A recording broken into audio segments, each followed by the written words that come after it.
Alright, so hey everyone, welcome back. Another episode of the PhD vlogs. And today I kind of have a plan. Shout out Zalan for keeping me accountable on making this more and more coherent. And I kind of wanted to talk about like when you are starting like a new job or a new like university program or anything, and you go in on your first day and like you're just sitting there, you don't really know anyone, you don't know the systems yet, you don't have your email account, none of that, and you're just going in and you're just a bit like, what am I supposed to do here? That's still a bit how I feel about the PhD, 1 week in, 1 week and 1 day exactly. And I kind of wanted to like explore that a bit, transitioning to like a 9-to-5 working position from, I've only been a student. Like having a fully fixed schedule is not something I had in the past 7-ish years, give or take. So it's definitely an adjustment. And I kind of wanted to like explore the transition from being a student to working as a PhD candidate full time.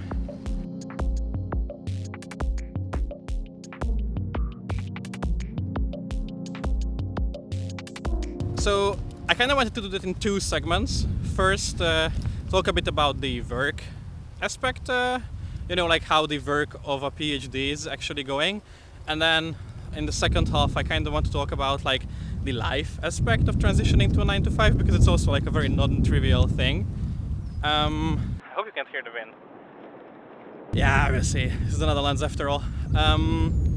So yeah, work-wise, what is it like first week as a PhD? Well, it involved a lot of reading. Surprise, surprise. Lo and behold, academians have to read.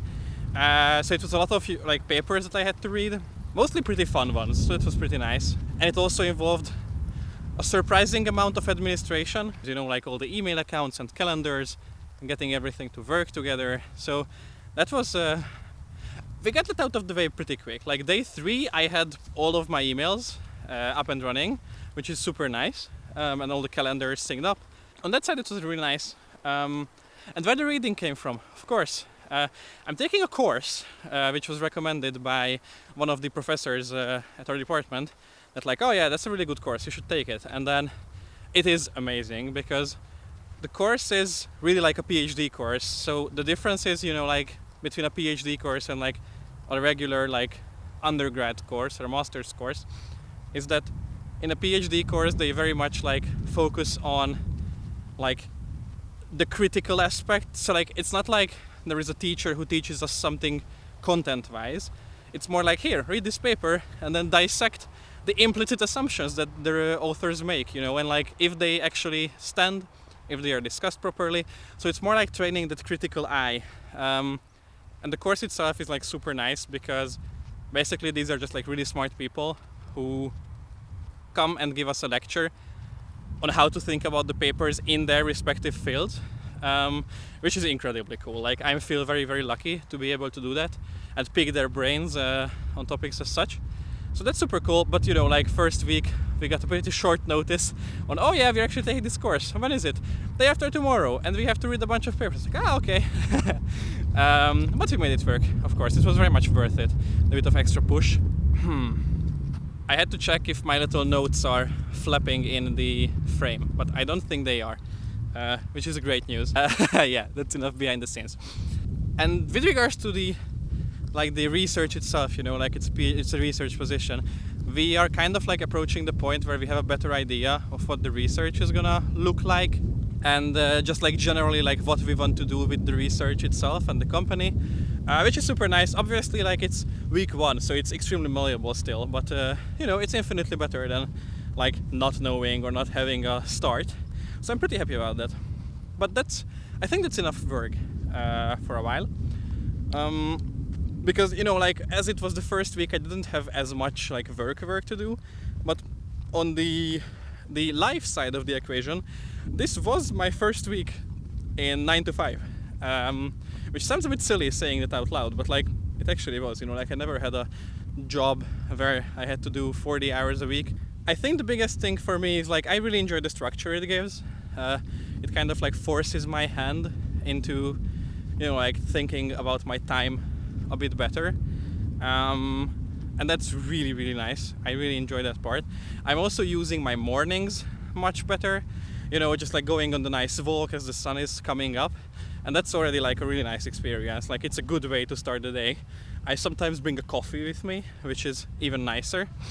The other aspect of it is, like you kind of have to use your afternoons and evenings for like social stuff.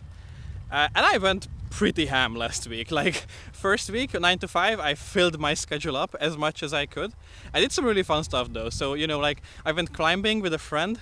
I'll probably put some cool shots. I did try to like capture some nice footage. Obviously slow-mo, like so we can slow it down when we fall.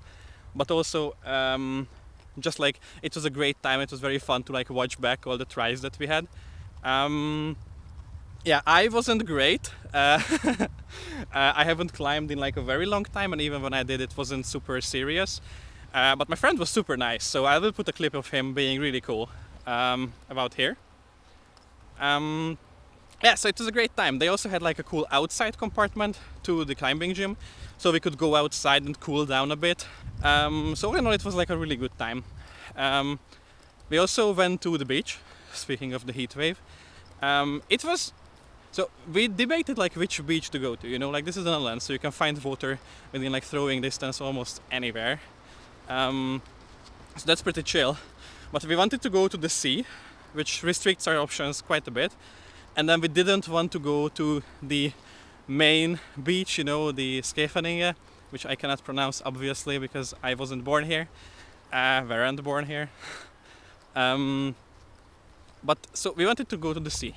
And then when you like look into what your options are, you quickly realize that you don't have too many within like reach from where I live, which is Sertogenbos. And then we were like, okay, we can sacrifice a little bit of travel time to like actually go to somewhere which won't be packed with people, because we know that like the Den Haag beaches are gonna be absolutely full, because it's like 32 degrees, 34, 35, and then everyone's going to go to the nearest body of water, and Den Haag is really accessible, so we needed to go to like somewhere a bit more hidden. I just saw a very cute dog. Oh, you can probably see the dog too. Yeah, nice. Yeah, so we decided in Leiden, Katwijk, namely, and Katwijk was really chill. Highly recommend. The travel time was long.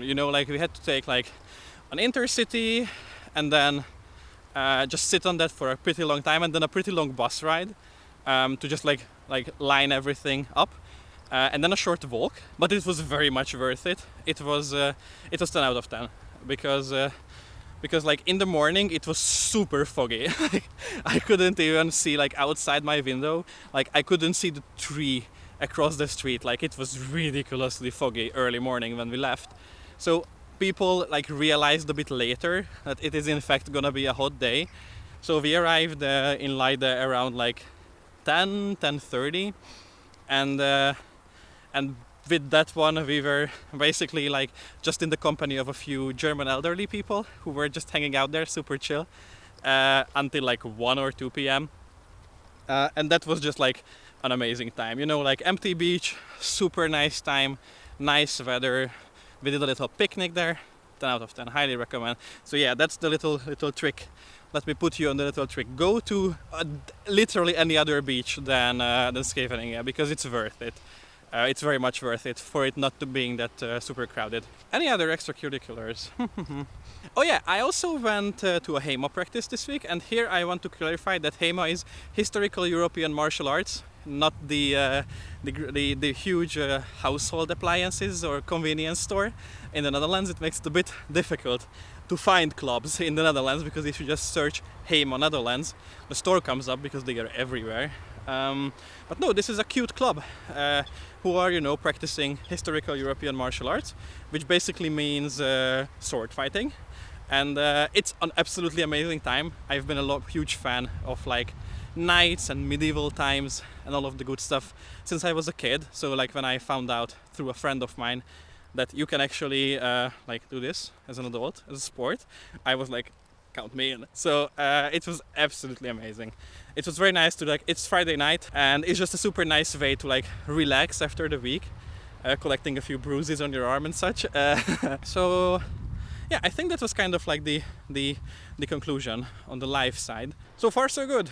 So far I don't feel I am too busy with the PhD, and I kind of feel like this is gonna bite me in the ass really hard. I don't know, like half a year down the line. Not being busy enough with the PhD.